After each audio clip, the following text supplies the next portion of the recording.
Kehidupan pasangan selebriti Raffi Ahmad dan Nagita Slavina tak pernah lepas dari sorotan. Sukses menjadi orang tua yang baik untuk anaknya, rumah tangga Raffi Ahmad dan Nagita Slavina juga pernah dirundung masalah. Selama ini ditutupi, terungkap ini jurus rahasia Nagita Slavina hindari kehancuran rumah tangganya. Dalam perbincangan, Nagita Slavina mengaku tak pernah membuka dan melihat isi handphone Raffi Ahmad.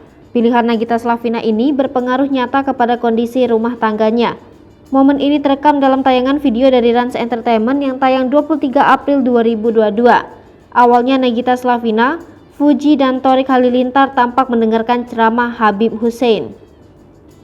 Kala itu, Habib Hussein membahas soal hukum membuka handphone pasangan.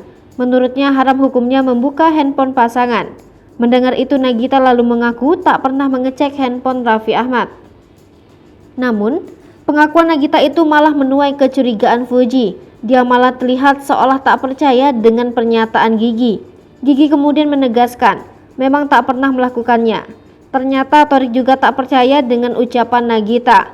Menanggapi itu, Gigi malah sampai bersumpah untuk meyakinkannya.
Hai pemirsa Sri Popo TV, jangan lupa komen, like, dan subscribe, serta tonton terus